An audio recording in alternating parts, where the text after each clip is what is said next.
إن الحمد لله نحمده ونستعينه ونستغفره ونعوذ بالله من شرور أنفسنا ومن سيئات أعمالنا من يهده الله فلا مضل له ومن يضلل فلا هادي له وأشهد أن لا إله إلا الله وحده لا شريك له وأشهد أن محمدا عبده ورسوله يا أيها الذين آمنوا اتقوا الله حق تقاته ولا تموتن إلا وأنتم مسلمون يا أيها الناس اتقوا ربكم الذي خلقكم من نفس واحدة وخلق منها زوجها وبث منهما رجالا كثيرا ونساء واتقوا الله الذي تساءلون به والأرحام إن الله كان عليكم رقيبا يا أيها الذين آمنوا اتقوا الله وقولوا قولا سديدا يصلح لكم أعمالكم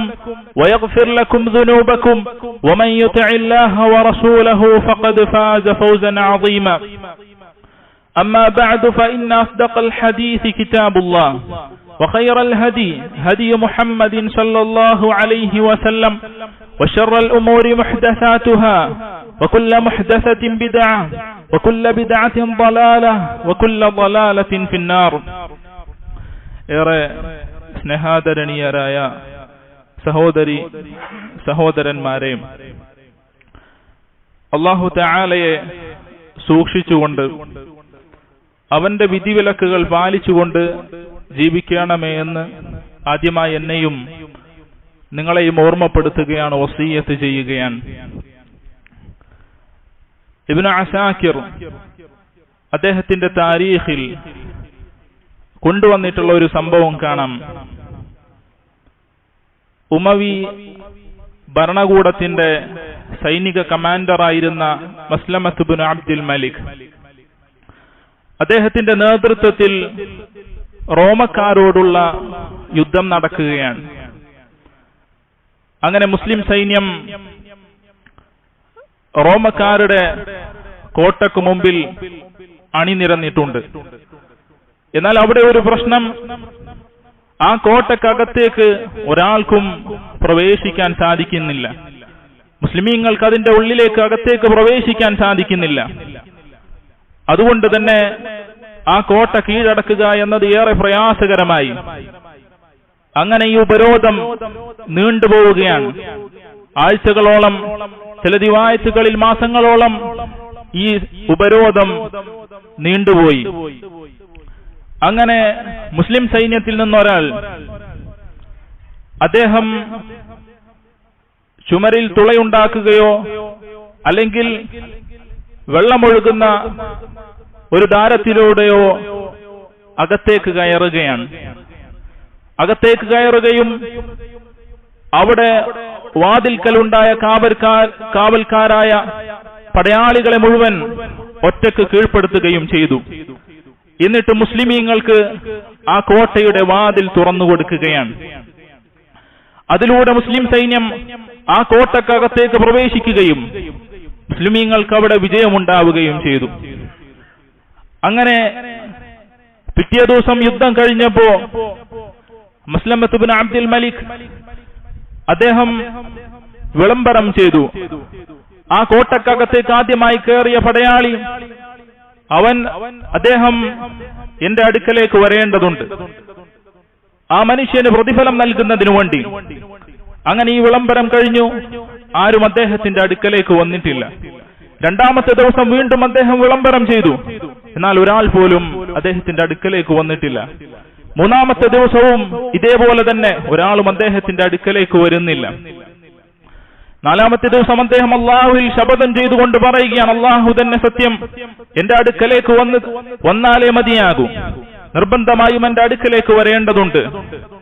അങ്ങനെ അദ്ദേഹത്തിന്റെ വീടിനുള്ളിൽ അല്ലെങ്കിൽ അദ്ദേഹത്തിന്റെ ടെന്റിനുള്ളിൽ ഇരിക്കുമ്പോ ഒരു മനുഷ്യൻ മുഖം മറച്ചുകൊണ്ട് മസ്ലമത്ത് ഇബ്നു അബ്ദുൽ മലിക്കിന്റെ അടുക്കലേക്ക് കയറി വരികയാണ്. അദ്ദേഹത്തോട് പറഞ്ഞു, ആ മനുഷ്യനെ കുറിച്ച് അറിയിച്ചു നൽകാൻ വേണ്ടി വന്നതാണ് ഞാൻ. എന്നാൽ അത് അറിയിച്ചു നൽകുന്നതിന് മുമ്പ് എനിക്ക് 3 നിബന്ധനകളുണ്ട്. അത് പാലിച്ചാൽ മാത്രമേ ഞാൻ അദ്ദേഹത്തെ കുറിച്ച് പറഞ്ഞു നൽകുകയുള്ളൂ. ഒന്നാമത്തെ നിബന്ധന, ആ മനുഷ്യന്റെ പേര് താങ്കൾ ചോദിക്കാൻ പാടില്ല. ആ മനുഷ്യന്റെ പേര് താങ്കൾ ചോദിക്കാൻ പാടില്ല. രണ്ടാമത്തേത്, അതിന് പകരമായിക്കൊണ്ട്, ഈ ചെയ്ത പ്രവർത്തനത്തിന് പകരമായിക്കൊണ്ട് യാതൊരു പ്രതിഫലവും താങ്കൾ നൽകാൻ പാടില്ല. മൂന്നാമത്തേത്, ഈ മനുഷ്യനെ കുറിച്ച് താങ്കൾ ഇന്ന് കഴിഞ്ഞാൽ പിന്നെ അന്വേഷിക്കാനേ പാടില്ല. ഇങ്ങനെ 3 നിബന്ധനകൾ അദ്ദേഹം പറഞ്ഞു. ഈ 3 നിബന്ധനകൾ പറഞ്ഞതിന് ശേഷം അദ്ദേഹം പറയുകയാണ്, ഞാനായിരുന്നു ആ വ്യക്തി. അദ്ദേഹത്തിന്റെ മുഖം മറച്ചിട്ടുണ്ട്. അദ്ദേഹം പറഞ്ഞ നിബന്ധനകൾ നോക്കൂ. അദ്ദേഹത്തിന്റെ പേര് ചോദിക്കാൻ പാടില്ല. ഈ ചെയ്ത പ്രവർത്തനത്തിന് ഒരു പ്രതിഫലവും നൽകാൻ പാടില്ല. അദ്ദേഹത്തെ കുറിച്ച് അന്വേഷിക്കാനേ പാടില്ല. അല്ലാഹു തആലക്ക് വേണ്ടി മാത്രം ചെയ്ത പ്രവർത്തനമാണ്. നോക്കൂ നിങ്ങൾ, നമ്മുടെ മുൻഗാമികൾ എങ്ങനെയായിരുന്നു അവരുടെ ഇഖ്ലാസ്? അല്ലാഹുവിന് വേണ്ടി മാത്രമായിരുന്നു അവരുടെ പ്രവർത്തനങ്ങൾ. ഇങ്ങനെ നിരവധി ഉദാഹരണങ്ങൾ നമുക്ക് കാണാൻ സാധിക്കും. എന്നാൽ ഇന്നത്തെ കാലം അവരുടെ ആളുകളുടെ അവസ്ഥ എന്താണ്? ഒരു നന്മ ചെയ്താൽ 4 ആൾ കാണണം എന്ന ആഗ്രഹമാണ് പലർക്കുമുള്ളത്. ചെറിയൊരു നന്മ ചെയ്താൽ ലോകമെമ്പാടുമുള്ള ആളുകൾ അത് കാണണം, അത് ഷെയർ ചെയ്യണമെന്ന ആഗ്രഹത്തോടെയാണ് ഇന്ന് പലരും പല നന്മകളും ചെയ്യുന്നത്. എന്നാൽ പ്രിയമുള്ളവരെ, നമ്മുടെ ഏതൊരു ഇബാദത്തും സ്വീകരിക്കണമെങ്കിൽ ഒന്നാമതായി ഉണ്ടാകേണ്ട നിബന്ധന അത് ഇഖ്ലാസാണ്. അല്ലാഹുവിന് വേണ്ടി മാത്രമായിരിക്കണം നമ്മൾ ചെയ്യേണ്ട ഓരോ പ്രവർത്തനവും. അതിനുശേഷം മസ്ലമ അദ്ദേഹം ദുആ ചെയ്യാറുണ്ടായിരുന്നു, അല്ലാഹുവേ, ആ മനുഷ്യന്റെ കൂടെ നാളെ പരലോകത്ത് എന്നെ ഉയർത്തെഴുന്നേൽപ്പിക്കണമേ, ആ മനുഷ്യനോടൊപ്പം നാളെ പരലോകത്ത് എന്നെ നീ ആക്കണമേ എന്ന് മസ്ലമ ദുആ ചെയ്യാറുണ്ടായിരുന്നു എന്ന് നമുക്ക് കാണാൻ സാധിക്കും. അതുകൊണ്ട് പ്രിയമുള്ളവരെ, പ്രവർത്തനങ്ങൾ നമ്മൾ ചെയ്യുമ്പോൾ ആദ്യം ശരിയാക്കേണ്ടത് നമ്മുടെ നിയ്യത്താണ്. അല്ലാഹുവിന് വേണ്ടി മാത്രമായിരിക്കണം നമ്മൾ ചെയ്യുന്ന ഓരോ പ്രവർത്തനങ്ങളും. അതെത്ര ചെറുതായിരുന്നാലും അതെത്ര വലുതായിരുന്നാലും അതിന്റെ പ്രതിഫലം ലഭിക്കുക അവന്റെ നിയ്യത്ത് അനുസരിച്ചുകൊണ്ട് മാത്രമാണ്. നബി സല്ലല്ലാഹു അലൈഹി വസല്ലം അത് വ്യക്തമായി പറഞ്ഞതാണ്. ആ ഹദീസ് നമുക്ക് ഏവർക്കും ഹിഫ്ളുള്ളതാണ്. പ്രിയമുള്ളവരെ, ശൈഖുൽ ഇസ്ലാം ഇബ്നു തൈമിയ്യ ഈ സന്ദർഭം വിശദീകരിച്ചുകൊണ്ട് പറഞ്ഞതായി കാണാം. 3 പ്രവർത്തനങ്ങൾ. അതിലൊന്ന്, ഒരു സ്ത്രീ ഒരു നായക്ക് വെള്ളം കൊടുത്തതാണ്. അതേപോലെ വഴിയിൽ മുസ്ലിമീങ്ങൾക്ക് പ്രയാസമുണ്ടായിരുന്ന ഒരു മരത്തിന്റെ ചില്ല മുറിച്ചു മാറ്റിയതാണ്. ഇങ്ങനെയുള്ള ചെറിയ പ്രവർത്തനങ്ങൾ ചെയ്ത ആൾക്ക് അല്ലാഹു തആല സ്വർഗം നൽകി അനുഗ്രഹിച്ചു. അല്ലാഹുവിന്റെ ഔദാര്യം കൊണ്ട് അവന് സ്വർഗം നൽകിയിരിക്കുന്നു. എന്തുകൊണ്ടാണിത്? അവരുടെ ഹൃദയത്തിലെ ഇഖ്ലാസ് കൊണ്ടാണ്. അവർ ചെയ്ത ഈ ചെറിയ പ്രവർത്തനങ്ങൾക്ക് വലിയ പ്രതിഫലം ലഭിച്ചത് അവരുടെ ഹൃദയത്തിൽ ഉണ്ടായിരുന്ന ഇഖ്ലാസ് കൊണ്ടാണ്. അതുകൊണ്ടാണ് ഈ പറഞ്ഞ കാര്യങ്ങൾ നമുക്കെല്ലാവർക്കും അറിയുന്ന ഹദീസുകളാണ്. ഒരു നായക്ക് വെള്ളം കൊടുത്ത ഒരു മനുഷ്യന്റെ കഥ നബി സല്ലല്ലാഹു അലൈഹി വസല്ലം പറഞ്ഞു, ഫശക്കറല്ലാഹു ലഹു ഫഗഫറ ലഹു. ആ മനുഷ്യൻ അല്ലാഹു പുറത്തു കൊടുത്തു. ഇമാം ബുഖാരിയും മുസ്ലിമും ഉദ്ധരിക്കുന്ന ഹദീസാണ്. അതേപോലെ വഴിയിൽ തടസ്സമായി നിന്നിരുന്ന ഒരു മരത്തിന്റെ ചില്ല മാറ്റിയതിന്റെ പേരിൽ സല്ലല്ലാഹു അലൈഹി വസല്ലം പറഞ്ഞു, ലഖദ് റഅയ്തു റജുലൻ യതഖല്ലബു ഫിൽ ജന്ന ഫീ ഷജറത്തിൻ ഖതഅഹാ മിൻ ളഹരി ത്വരീഖ് കാനത് തുഅദി അന്നാസ്. ഒരു മനുഷ്യനെ ഞാൻ സ്വർഗത്തിൽ കണ്ടു. എന്തിനാണ് ആ മനുഷ്യൻ സ്വർഗത്തിൽ പ്രവേശിച്ചത്? വഴിയിൽ മുസ്ലിമീങ്ങൾക്ക് ഉപദ്രവമായി നിന്നിരുന്ന ഒരു മരം മുറിച്ചതിന്റെ പേരിൽ. അതേപോലെ മറ്റൊരു ഹദീസിൽ മർറ റജുലുൻ ബിഗുസ്നി ഷജറത്തിൻ അലാ ളഹരി ത്വരീഖിൻ, വഴിയിൽ പ്രയാസമുണ്ടാക്കുന്ന രീതിയിൽ ചാഞ്ഞു നിന്നിരുന്ന ഒരു മരത്തിന്റെ ചില്ല മുറിച്ചതിന്റെ പേരിൽ അല്ലാഹു തആല അദ്ദേഹത്തിന് പുറത്തു നൽകുകയും സ്വർഗം നൽകുകയും ചെയ്തു. ഇങ്ങനെയുള്ള പ്രവർത്തനങ്ങൾ എത്ര ആളുകളാണ് ചെയ്യുന്നത്? മൃഗങ്ങൾക്ക് വെള്ളം കൊടുക്കുന്ന എത്രയോ മനുഷ്യന്മാരുണ്ട്. അതേപോലെ വഴിയിൽ നിന്ന് മാലിന്യങ്ങളും ഉപദ്രവങ്ങളും നീക്കുന്ന എത്രയോ മനുഷ്യന്മാരുണ്ട്. എന്നാൽ എന്താണ് അവരുടെ പ്രവർത്തനവും ഈ പ്രവർത്തനവും തമ്മിൽ വേർതിരിയുന്നത്? അത് ഇഖ്ലാസാണ്. അല്ലാഹുവിന്റെ വജ്ഹ് മാത്രം ഉദ്ദേശിച്ചുകൊണ്ടുള്ള പ്രവർത്തനമായിരുന്നു. അല്ലാഹു തആല അതിന് പ്രതിഫലം നൽകി, അവർക്ക് സ്വർഗം നൽകിയിരിക്കുന്നു. പ്രിയമുള്ളവരെ, ചിന്തിച്ചു നോക്കുക. ഇബ്നുൽ ഖയ്യിം റഹിമഹുല്ലാഹ് ഇതിനെ വിശദീകരിച്ച് പറഞ്ഞതായി കാണാം. അൽ അഅ്മാലു ലാ യതഫാദലു ബിസുവരിഹാ, പ്രവർത്തനങ്ങൾ അതിന്റെ രൂപത്തിൽ ചിലപ്പോൾ വ്യത്യാസമുണ്ടാവുകയില്ല, അതിന്റെ എണ്ണത്തിലും വ്യത്യാസമുണ്ടാവുകയില്ല. എന്നാൽ വഇന്നമാ തതഫാദലു ബിതഫാദുലി മാ ഫിൽ ഖൽബ്, അവന്റെ ഹൃദയത്തിൽ എന്താണോ ഉള്ളത് അതിനനുസരിച്ചായിരിക്കും ആ പ്രതിഫലത്തിൽ വ്യത്യാസം വരുന്നത്. ഒരേ പ്രവർത്തനമായിരിക്കും രണ്ടാളുകളും ചെയ്യുന്നത്. എന്നാൽ ഒരാൾക്ക് അല്ലാഹു തആല അത് മുഖേന അവന്റെ പാപങ്ങൾ പുറത്തു കൊടുക്കുകയും സ്വർഗം നൽകുകയും ചെയ്തേക്കാം. എന്നാൽ അതേ പ്രവർത്തനം ചെയ്യുന്ന ആൾ അല്ലാഹുവിനു വേണ്ടിയല്ലാതെ മറ്റു പല ഉദ്ദേശങ്ങളോടുകൂടെയാണ് ആ പ്രവർത്തനം ചെയ്യുന്നതെങ്കിൽ അവൻ അല്ലാഹു പ്രതിഫലം നൽകുകയില്ല. മറിച്ച് അവൻ ചെയ്തിരിക്കുന്നത് വലിയ തിന്മയാണ്, മറ്റുള്ള ആളുകൾ കാണുന്നതിന് വേണ്ടി ചെയ്യുക, അതാണ് റിയാ, അത് തിന്മയാണ്, ചെറിയ ശിർക്കാണ് എന്നാണ് നബി സല്ലല്ലാഹു അലൈഹി വസല്ലം പഠിപ്പിച്ചിട്ടുള്ളത്. അതുകൊണ്ട് പ്രിയമുള്ളവരെ, നമ്മൾ ചെയ്യുന്ന ഓരോ പ്രവർത്തനങ്ങളും പരിശോധിക്കേണ്ടതുണ്ട്. കാരണം നിയ്യത്തുകൾ, അതിന്റെ കാര്യം നന്നാക്കുക എന്നത് ഏറെ പ്രയാസമാണ്. അത് നന്നാക്കുകയും അവന്റെ പ്രവർത്തനങ്ങളും നന്നാക്കുകയും ചെയ്യുക എന്നത് ഏറെ പ്രയാസകരമായ കാര്യങ്ങളാണ്. അതുകൊണ്ടാണ് മുൻഗാമികൾ അതിന്റെ വിഷയം വളരെ ഗൗരവത്തോടെ ശ്രദ്ധിച്ചിരുന്നത്. നമുക്കറിയാവുന്ന ഒരു സംഭവമാണ് അലി ഇബ്നു അൽ ഹുസൈൻ സൈനുൽ ആബിദീൻ എന്നറിയപ്പെട്ടിരുന്ന അലി ഇബ്നു അബി ത്വാലിബിന്റെ പേരക്കുട്ടി റഹിമഹുല്ലാ. അദ്ദേഹം താബിഈങ്ങളിലെ ഏറ്റവും മുതിർന്നവരിൽപ്പെട്ട ആളായിരുന്നു. അദ്ദേഹം രാത്രി സമയങ്ങളിൽ ചാക്കുകളിൽ ധാന്യങ്ങൾ നിറച്ചുകൊണ്ട് ദരിദ്രർക്കും അതേപോലെ വിധവകൾക്കും ആവശ്യക്കാർക്കും വേണ്ടി നൽകുമായിരുന്നു, ആരും കാണാതെ. രാത്രിയിലാണ് അത് ചെയ്യുക.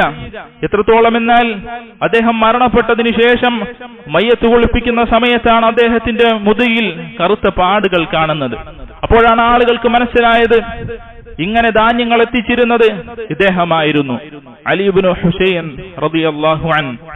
അദ്ദേഹമായിരുന്നു ഈ ധാന്യങ്ങൾ ഇങ്ങനെയുള്ള ആവശ്യക്കാർക്ക് രാത്രിയുടെ ഇരുട്ടിൽ ആരും കാണാതെ അദ്ദേഹം എത്തിച്ചത്.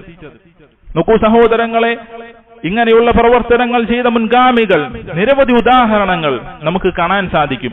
അല്ലാഹു തആലക്ക് വേണ്ടി മാത്രം ചെയ്തതിന് ഉദാഹരണങ്ങൾ, അല്ലാഹു തആല അതിന് പകരമായി കൊണ്ട് അവർക്ക് ഒരുപാട് പ്രതിഫലം നൽകിയ ചരിത്രങ്ങൾ നിരവധി നമുക്ക് കാണാൻ സാധിക്കുന്നതാണ്. അതുകൊണ്ട് പ്രിയമുള്ളവരെ, നാം ഓരോരുത്തരും നമ്മുടെ ഹൃദയങ്ങൾ നന്നാക്കുകയും ഹൃദയത്തിലെ നിയ്യത്തുകൾ അതിന്റെ കാര്യം പരിശോധിക്കുകയും അത് പുനർവിചിന്തനം നടത്തുകയും അല്ലാഹു തആലയുടെ പ്രതിഫലം മാത്രം ആഗ്രഹിച്ചുകൊണ്ട് നാളെ അല്ലാഹുവിനെ കണ്ടുമുട്ടണമെന്ന ഉദ്ദേശത്തിൽ മാത്രം ചെയ്യാൻ വേണ്ടി പരിശ്രമിക്കുക. അല്ലാഹു തആല നമുക്ക് ഏവർക്കും അതിന് തൗഫീഖ് നൽകി അനുഗ്രഹിക്കുമാറാകട്ടെ. അഖൂലു മാ തസ്മഊൻ അസ്തഗ്ഫിറുല്ലാഹ ലി വലക്കും വലിസായിരിൽ മുഅ്മിനീന മിൻ കുല്ലി ദംബിൻ ഫസ്തഗ്ഫിറൂ ഇന്നഹു ഹുവൽ ഗഫൂറുർ റഹീം.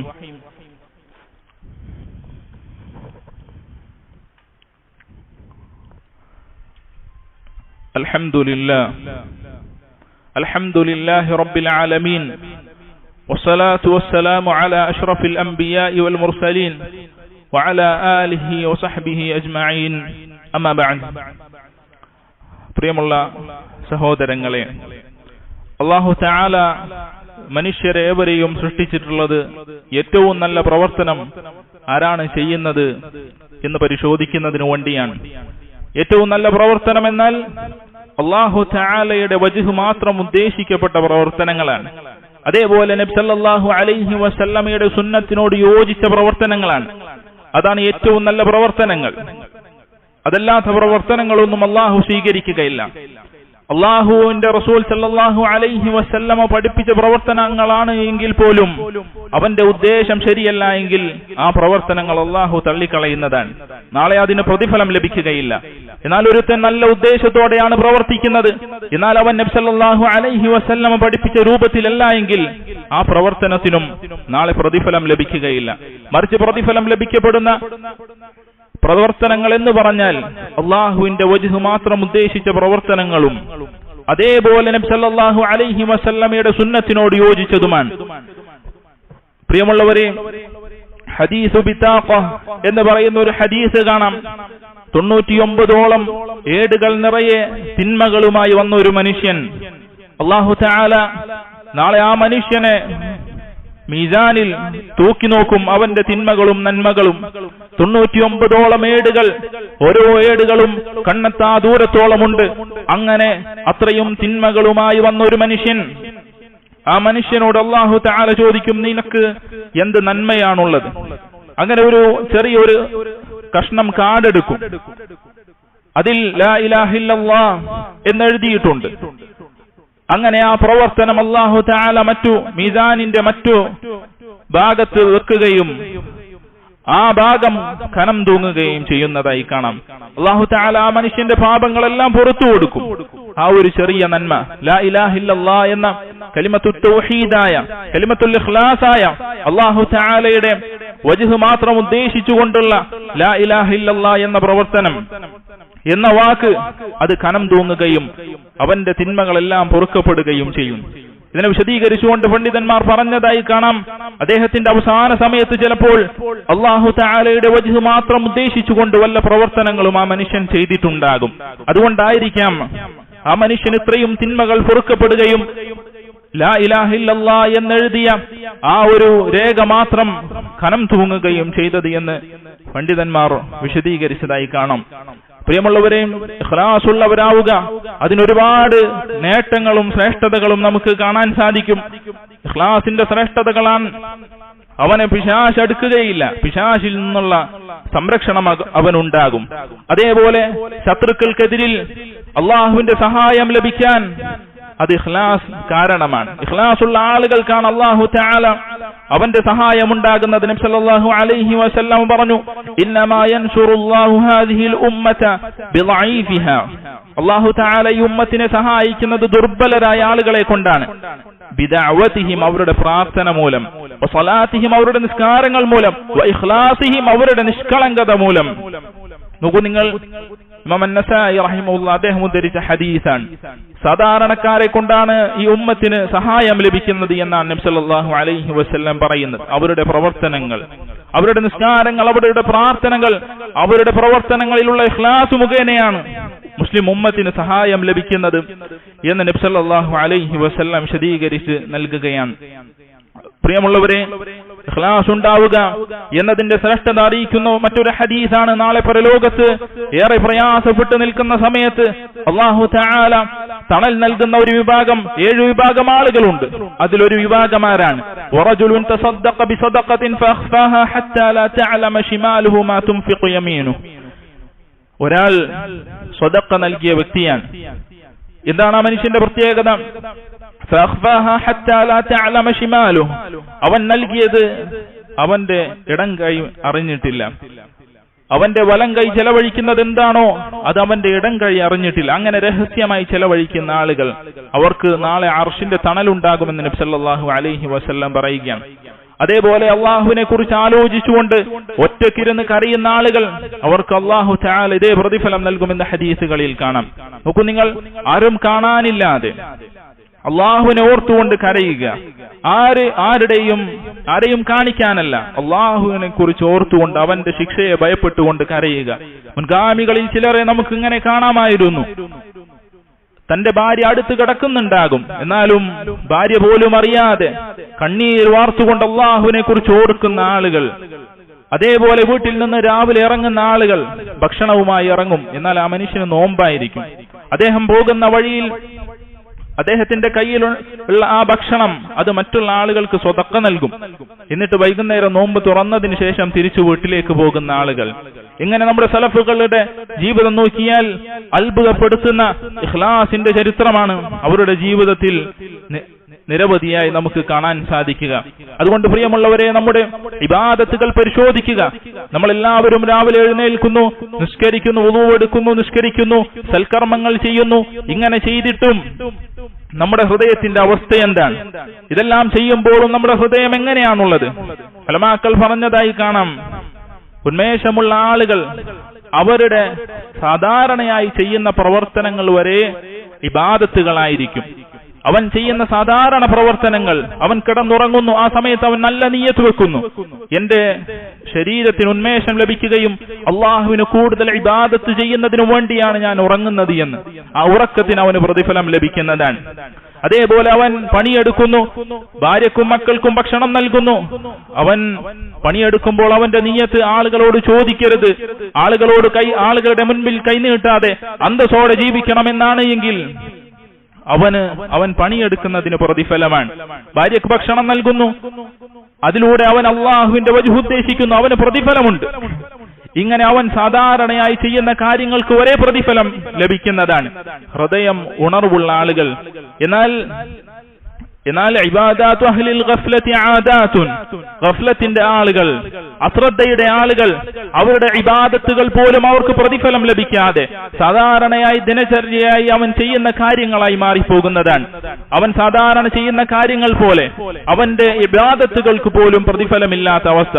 രാവിലെ എഴുന്നേൽക്കുന്നു, നിസ്കരിക്കുന്നു, വുളു എടുക്കുന്നു, അവന്റെ നിയ്യത്തിന്റെ കാര്യം അവൻ ശ്രദ്ധിക്കുന്നേയില്ല. ഒരു ദിനചര്യ എന്നോണം അവന്റെ പ്രവർത്തനങ്ങൾ ഇങ്ങനെ നടന്നുകൊണ്ടിരിക്കുകയാണ്. വുളു എടുക്കുമ്പോ അവൻ ഉദ്ദേശിക്കുന്നില്ല അവന്റെ പാപങ്ങൾ അതിലൂടെ പൊറുക്കപ്പെടുമെന്ന്, അള്ളാഹുവിന് വേണ്ടിയാണ് വുളു എടുക്കുന്നത് എന്ന് അവൻ ചിന്തിക്കുന്നില്ല. അതേപോലെ അവന്റെ കൈകാലുകൾ നാളെ പ്രകാശിക്കും എന്ന പ്രതിഫലത്തെ കുറിച്ച് ബോധമില്ല. നിസ്കരിക്കുമ്പോഴും അങ്ങനെ തന്നെ അള്ളാഹുവിന്റെ മുൻപിലാണ് നിൽക്കുന്നത് എന്ന ബോധമില്ല. അള്ളാഹു ഇതിലൂടെ അവന്റെ പാപങ്ങൾ പുറത്തു നൽകുമെന്ന് ബോധമില്ല. ഇങ്ങനെ അള്ളാഹു തആലയും നബി സല്ലല്ലാഹു അലൈഹി വസല്ലമയും പഠിപ്പിച്ചിട്ടുള്ള പ്രതിഫലങ്ങളെ കുറിച്ച് അറിയാതെ എല്ലാവരും ചെയ്യുന്നു എന്നതുകൊണ്ട് ഞാനും ചെയ്യുന്നു എന്ന് പറഞ്ഞ് ചെയ്യുന്ന ആളുകൾ, എന്ന ഉദ്ദേശത്തിൽ ചെയ്യുന്ന ആളുകൾ, അവരുടെ ഇബാദത്തുകളെല്ലാം ഒരു ദിനചര്യ പോലെ കടന്നു പോവുകയാണ്. അതുകൊണ്ട് നമ്മൾ ഓരോ പ്രവർത്തനം ചെയ്യുമ്പോഴും നമ്മുടെ ഹൃദയത്തെ കുറിച്ച് ചിന്തിക്കുക. അതുകൊണ്ടാണ് ചില മുൻഗാമികളുടെ ചരിത്രത്തിൽ കാണാം, അവരെ ജനാസയിലേക്ക് പോകാൻ വന്നു വിളിച്ചാൽ അദ്ദേഹം അവിടെ ഒന്ന് നിൽക്കും, എന്നിട്ട് അദ്ദേഹത്തിന്റെ നിയ്യത്തൊന്ന് ശരിയാക്കും. അള്ളാഹുവിന് വേണ്ടി ജനാസ അനുഗമിക്കുകയാണ് എന്ന നിയ്യത്ത് ശരിയാക്കിയതിന് ശേഷമാണ് അദ്ദേഹം പുറപ്പെടുക.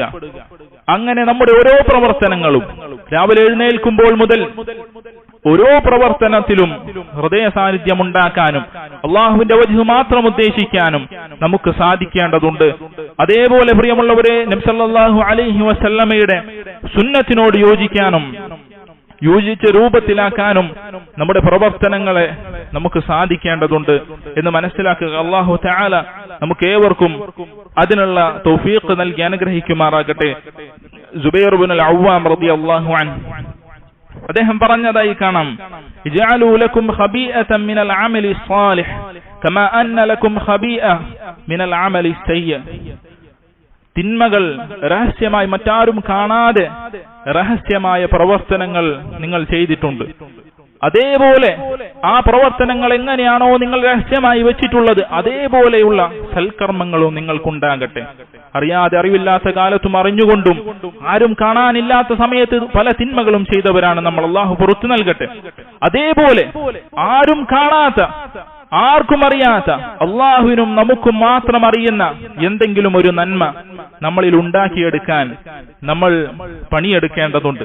അതിന്റെ കാര്യം ശ്രദ്ധിക്കേണ്ടതുണ്ട്. അള്ളാഹുവിനും നമുക്കും മാത്രം അറിയുന്ന ഒരു പ്രവർത്തനം അങ്ങനെ ഉണ്ടോ എന്ന് ചോദിച്ചാൽ ചിന്തിക്കേണ്ടതുണ്ട്. നമുക്ക് അങ്ങനെ ഒരു പ്രവർത്തനമുണ്ടോ?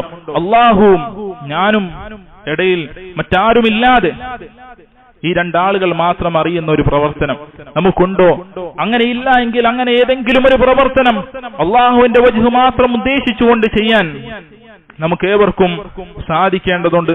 പ്രിയമുള്ളവരെ, ഇഖ്ലാസുള്ളവരാകാൻ പ്രധാനമായും അള്ളാഹുവിനോട് ദുആ ചെയ്യുക.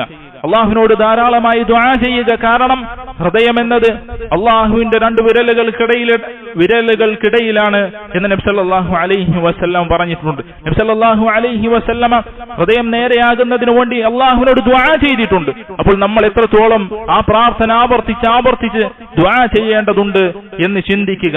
എന്നിട്ട് അള്ളാഹുവിനോട് ധാരാളമായി ദുആ ചെയ്യുക. അള്ളാഹുവെ ഹൃദയം നന്നാക്കി തരുന്നതിനു വേണ്ടി, അതേപോലെ ഇഖ്ലാസ് ഉണ്ടാകുന്നതിനു വേണ്ടി, നമ്മുടെ പ്രവർത്തനങ്ങൾ നന്നാകുന്നതിനു വേണ്ടി. അതേപോലെ പ്രിയമുള്ളവരെ, നമ്മുടെ മുൻഗാമികൾ അവരുടെ ഇഖ്ലാസ് എങ്ങനെയായിരുന്നു, അവരുടെ പ്രവർത്തനങ്ങൾ എങ്ങനെയായിരുന്നു എന്ന് നമ്മൾ പഠിക്കുക, അവരുടെ ചരിത്രം വായിക്കുക. അങ്ങനെ മനസ്സിലാക്കി കഴിഞ്ഞാൽ നമുക്കും നമ്മുടെ പ്രവർത്തനങ്ങളിൽ ഇഖ്ലാസ് ഉണ്ടാകും. അല്ലാഹു തആല നമുക്ക് ഏവർക്കും അതിനുള്ള തൗഫീഖ് നൽകി അനുഗ്രഹിക്കുമാറാകട്ടെ. നമ്മിൽ നിന്ന് പ്രയാസപ്പെടുന്ന ആളുകൾ അവരുടെ പ്രയാസങ്ങളെല്ലാം അല്ലാഹു തആല ദൂരീകരിച്ച് നൽകുമാറാകട്ടെ. നമ്മിൽ രോഗം കൊണ്ട് പ്രയാസപ്പെടുന്ന ആളുകൾ അവരുടെ പ്രയാസങ്ങൾക്ക് അല്ലാഹു തആല ശിഫാ നൽകുമാറാകട്ടെ. അതേപോലെ സാമ്പത്തികമായി പ്രയാസപ്പെടുന്ന ആളുകൾ അവരുടെ പ്രയാസങ്ങൾ അല്ലാഹു തആല നീക്കി നൽകുമാറാകട്ടെ. അല്ലാഹുമ്മ ഗ്ഫിർ ലിൽ മുഅ്മിനീന വൽ മുഅ്മിനാത്ത് വൽ മുസ്ലിമീന വൽ മുസ്ലിമാത്ത് അൽ അഹ്യാഇ മിൻഹും വൽ അംവാത്ത് ഇന്നക മുജീബുദ് ദഅവാതി യാ ഖാദിയൽ ഹാജാത്ത്. അല്ലാഹുമ്മ ഗ്ഫിർ ലിൽ മുഅ്മിനീന വൽ മുഅ്മിനാത്ത് അല്ലാഹുമ്മ അഇസ്സൽ ഇസ്ലാമ വൽ മുസ്ലിമീൻ وأذل الشرك والمشركين ودمر أعداءك أعداء الدين. وصلى الله وسلم وبارك على نبينا محمد وعلى آله وصحبه